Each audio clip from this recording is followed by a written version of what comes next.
Bonjour et bienvenue dans cet nouvel exercice pratique Excel où nous allons réaliser aujourd'hui un fichier Excel en plusieurs langues, un fichier multilingue. Voici le résultat que nous aurons à la fin de l'exercice avec ici un petit peu de texte très succinct, c'est simplement le calcul du volume d'une pièce. Je clique sur le drapeau espagnol, j'ai mon texte en espagnol et sur le drapeau UK, j'ai mon texte en anglais. Je précise que ces traductions ont été faites avec Google Traduction. Donc il se peut qu'il y ait quelques approximations, peu importe. Cette vidéo s'adresse à qui? Aux personnes qui connaissent déjà certaines fonctions avancées d'Excel, c'est-à-dire la recherche V, indispensable, les bases de données, mettre sous forme de tableau, et éventuellement les personnes qui savent faire quelques macros très simples. Même si vous n'avez jamais fait de macros, je pense que vous allez pouvoir créer ces trois petites macros qui sont extrêmement simples.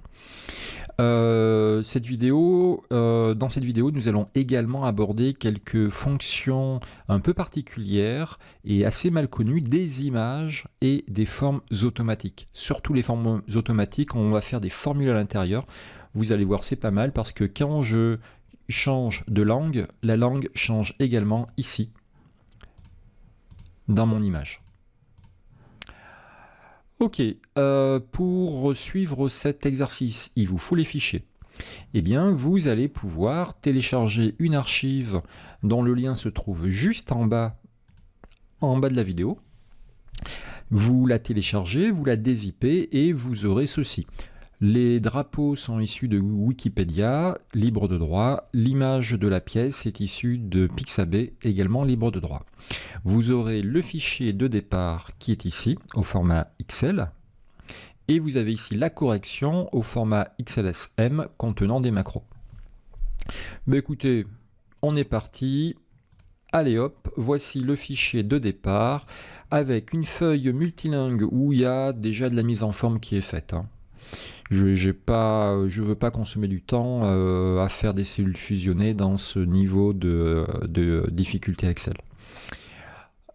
Ici, consigne. Alors, en guise de scénario, ben voilà, nous sommes chez un constructeur de climatiseurs et pour aider les clients un peu partout à travers le monde à bien choisir leur climatiseur, il faut que les clients puissent calculer le volume de leur pièce. C'est pour ça que l'on crée un fichier en plusieurs langues. Et ici, les savoir-faire qui seront révisés, que j'ai déjà évoqué précédemment. Vous aurez également une feuille donnée avec donc les traductions automatiques de Google Traduction que j'ai copié-collé ici. Une fois que l'exercice sera terminé, vous pourrez, libre à vous, rajouter ici des langues et ici leur traduction. Ceci est une base de données, donc premier réflexe, dans Accueil, je mets ça sous forme de tableau. Hop, mon tableau comporte des en-têtes, oui, je valide. Ensuite, ici, dans cette cellule-là, je vais faire une liste déroulante qui affichera ceci, français, English ou espagnol.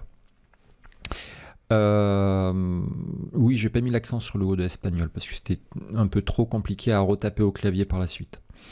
Pour faire une liste déroulante, vous avez des tas de possibilités. Tout se passe avec données validation. En guise de source, vous pouvez donner ceci. Mais malheureusement, nous aurons langue qui serait également présent. Moi, j'ai envie ici de faire la méthode la plus rigoureuse techniquement, la plus élégante pour faire une liste déroulante. C'est quand même une vidéo pour les utilisateurs d'Excel qui sont assez avancés. Donc, on va faire la liste déroulante aux petits oignons. Première étape, mettre sous forme de tableau. C'est fait. Deuxième étape, faire une plage nommée. Je prends ceci. Ou alors, je clique juste au-dessus du titre langue. En tout cas, j'ai les trois cellules de sélectionner. Et je vais définir un nom. Je vais enregistrer ces trois cellules sous un nom. Pour ce faire, soit je peux aller dans Formule, définir un nom, ou alors le petit raccourci, je vais ici, et je tape directement langue, et je valide avec entrée. Parfait. À partir de là, telle une plage nommée, dès que je choisis ici langue, c'est sélectionné. Et bien maintenant, je vais dire que cette cellule aura une liste déroulante, données, validation des données, dont la source, donc liste source, et la plage nommée langue. Pour ce faire, la méthode la plus rapide, c'est qu'une fois que j'ai cliqué dans source, j'appuie sur F3. F3 m'affichant la liste de mes plages nommées, du document en tout cas. Je choisis langue, je fais OK, voilà. Si vous voulez taper le nom de votre plage nommée au clavier, vous pouvez, mais n'oubliez pas le égal, très important. Je fais OK, je déroule, ça fonctionne, il n'y a que ça. Je vérifie qu'elle soit bien dynamique. Après espagnol ici, je mets, moi je sais pas, moi, russe. Et là, c'est parfait. Ça bouge. Allez, ça je supprime. Quick. Ensuite, une fois que ici, j'ai choisi une langue, le texte qui se trouve ici va s'afficher automatiquement. C'est une simple recherche verticale. La valeur cherchée sera celle-ci. Et je vais ici choisir mes index. Index 2, 3, 4, 5 et 6. Allez, ici, on veut afficher le texte, calculer le volume d'une pièce. Allez, je me mets ici, fx, recherche v. Valeur cherchée, ce sera ceci que je vais chercher dans ma matrice. Alors, ici, pardon, ma matrice, feuille donnée, et je vais cliquer juste là. Alors, pas ici, juste là, en haut à gauche du premier titre. Et ça va automatiquement me sélectionner tout. Voilà, ça va automatiquement me sélectionner tout mon tableau. C'est déjà pas mal. Ça aurait même dû me mettre tableau 1, normalement. Bon, passons. Moi, je veux l'index numéro 2. 1 et 2. OK, valeur proche, faux ou 0. Je fais OK. Et ici, j'ai bien le texte, calculer le volume d'une pièce. Je change. Parfait.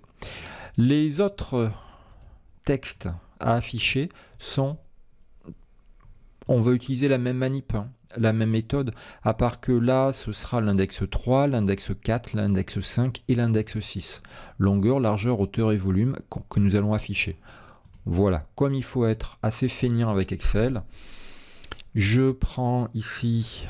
Dans la barre fx, la fonction que j'ai faite, je la copie, CTRL-C, et je sors de ma fonction sans la modifier. Je me mets ici, je clique dans fx, je fais CTRL-V, et je vais simplement changer l'index. Ici, CTRL-V, index 4, je valide. Ici, CTRL-V, index 5, je valide. Et ici, CTRL-V, index 6. Parfait.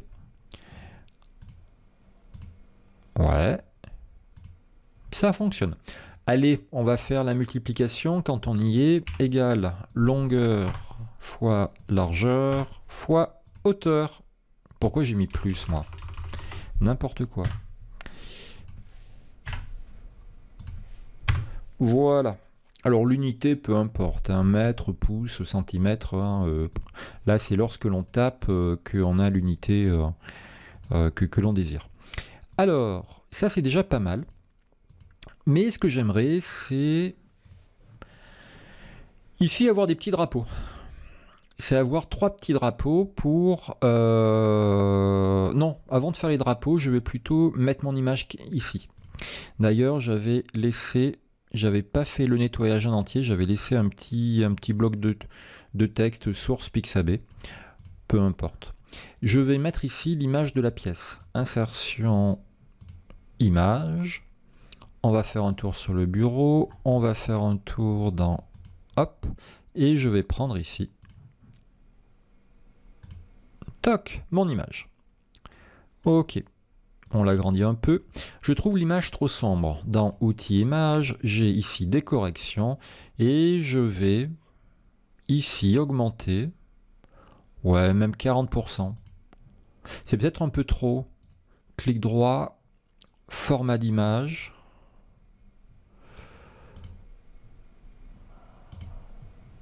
Correction de l'image, 40% c'est peut-être un peu trop. Oh, quoique, le contraste, ouais, un peu moins de contraste, ça serait pas mal. Voilà, j'aimerais pas que l'image soit trop présente. Je vais mettre ça en premier plan. Voilà, source Pixabay. Parfait. Ici, j'aimerais avoir des flèches avec des doubles flèches, hein, avec deux extrémités et mon texte, longueur, largeur, hauteur qui change chaque fois que ici ça change. Alors on va commencer par faire les flèches. Insertion, illustration, forme, je prends le trait. Hop, je pars de là, je vais jusque là. Pour être sûr que mon trait soit vraiment horizontal, je maintiens Shift. Quick. Allez, contour, il sera blanc. Épaisseur, ce sera du épais. Allez, encore un peu plus. Voilà, et il me faut des doubles flèches. En flèche, je vais prendre celle-ci. Toc. Là, on est pas mal. Il me faut deux autres flèches, une qui part vers le haut, une autre qui part en diagonale. Pour dupliquer cette flèche, je pourrais faire CTRL-C, CTRL-V. Il y a plus rapide. Je maintiens simplement la touche CTRL enfoncée et je fais un glisser-déposer de la forme. Hop, ça c'est pour là. Oh, et pas de chance, excusez-moi, j'en ai trop fait. Allez, je désélectionne, je resélectionne ma flèche, je maintiens CTRL et je monte ici. Parfait. Ça va aller là. Ouais, par là. Ok. Vous pourrez les prendre un peu de temps pour bien les caler. Hein. Et ça va aller ici. Et ça va aller là. Bon, bah écoutez, on est pas mal. Il me faut maintenant le texte. Insertion, illustration, forme, je prends la zone de texte. Je maintiens enfoncé, je trace. Ici, je veux que cette zone de texte reprenne le texte qu'il y a ici dans la cellule B8. Je clique dans ma zone de texte et je clique dans la barre de formule là-haut. Hein, et je fais égal et je clique sur B8 et je valide avec entrée. Toc. Ce qu'il ne faut pas faire, c'est taper le texte directement dans la zone. Je vous le refais, ma zone de texte est sélectionnée et au lieu de taper au clavier, je clique en haut dans la barre FX, égale, longueur, entrée. Voilà, ça c'est pas des choses que tout le monde connaît et parfois ça peut être bien utile pour les fichiers Excel qui ont des zones de texte, des boutons, des choses comme ça, qui sont un petit peu visuels. Alors le remplissage, aucun remplissage, le contour, sans contour. Et on va mettre du texte en blanc. Voilà. Ça, c'est très bien. Ça, je vais le dupliquer encore avec CTRL enfoncé. Je duplique ici. Et là, c'est pas B8, c'est B10. Mince, je me suis planté. C'était pas longueur ici, c'était largeur. Voilà. Je remettrai le texte en blanc hein, à la fin. Dans tous les cas, le blanc, il va sauter à chaque fois. Et ici, ce sera B12, la hauteur. Je valide. Parfait. Allez, je mets le texte en blanc.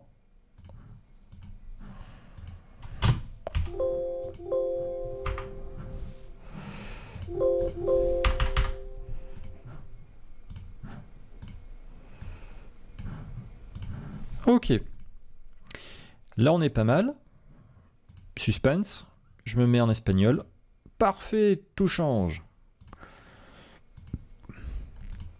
Là, on pourrait déjà dire, je sauvegarde, on pourrait déjà dire, notre fichier est multilingue. Ouais. Bon, allez, pour donner un peu plus d'ergonomie, nous allons mettre des petits drapeaux. Insertion, illustration, forme, image.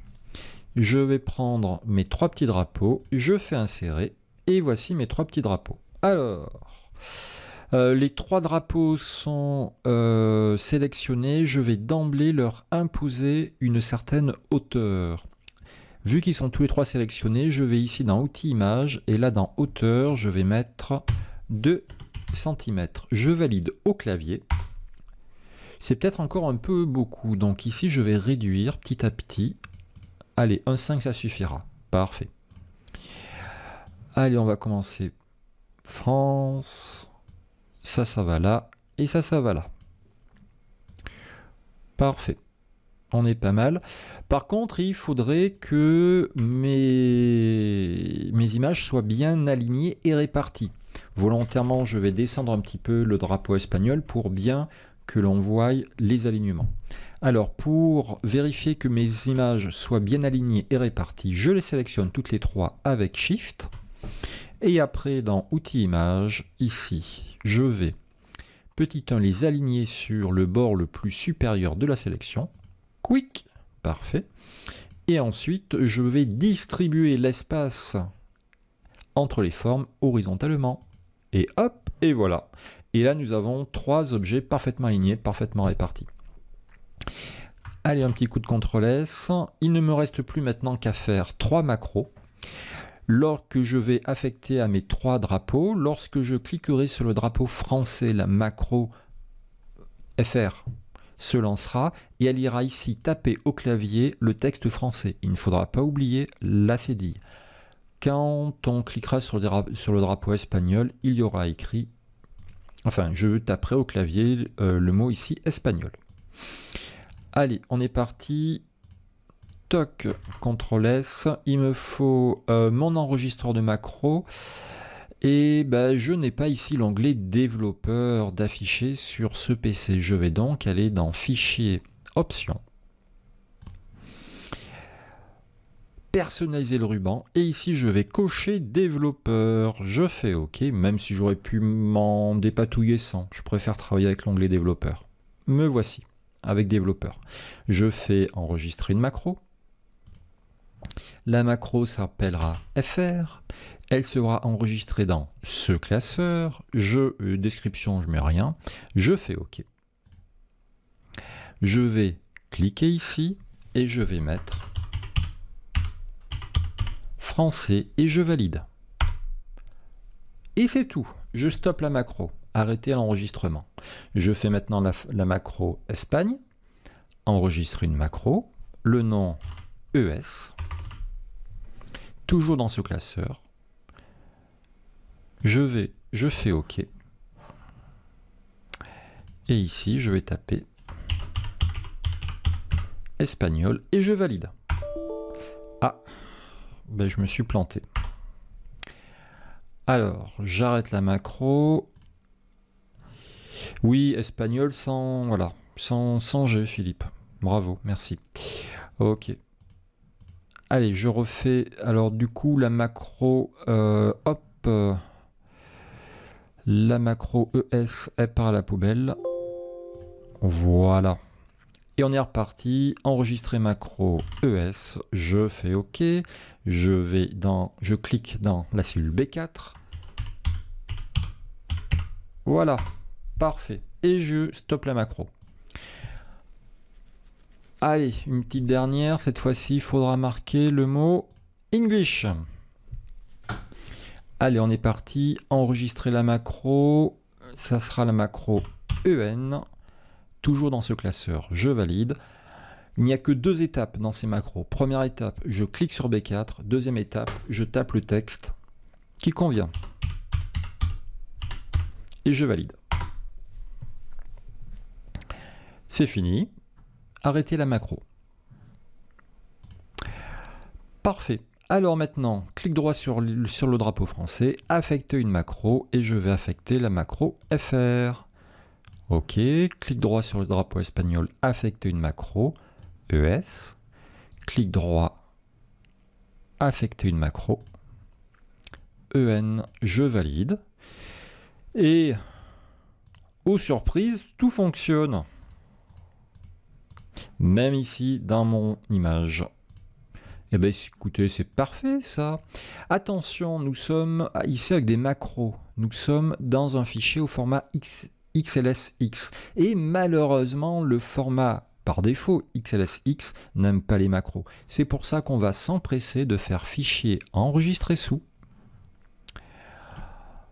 OK. Et ici, nous allons prendre le format, hop, classeur Excel prenant en charge les macros XLSM pour macro. Je fais enregistrer. On va soigner la présentation. Dans affichage, nous allons enlever le quadrillage, la barre de formule, éventuellement même les en-têtes. Voilà. On peut à la limite la feuille donnée la masquer. C'est peut-être pas très élégant de laisser ça pour un client qui télécharge ses fichiers Excel chez lui. Clic droit, masquer la feuille. Voilà. On pourrait également protéger ce document en modification ou en structure, pourquoi pas.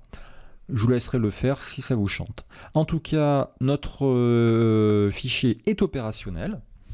Ici, je tape des dimensions.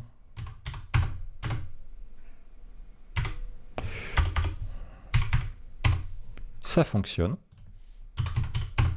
Le volume se calcule. Je veux avoir le texte en espagnol, c'est bon. En anglais, c'est bon aussi. Ben écoutez, bravo si vous avez réussi ce petit exercice, court mais bien... Moi, il m'a bien plu, il me plaît bien cet exercice parce que on n'a pas trop de formules et on a des éléments qu'on n'utilise pas forcément toujours dans Excel, tels que les zones de texte, où on met du égal intérieur, les images, quelques macros, voilà.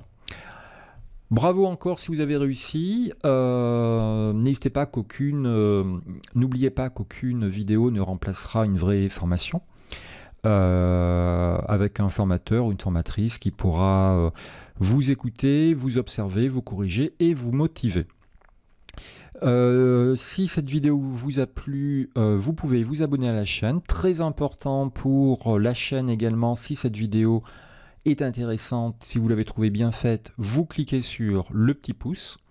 Ça c'est très important pour la chaîne. Et puis si vous avez des questions, si vous désirez des formations à distance, je propose des séances d'1 heure à 2 heures en ligne avec prise de contrôle du logiciel, Excel, Word ou PowerPoint. Et possibilité de travailler directement sur vos documents. Voilà. Merci à vous, à très bientôt.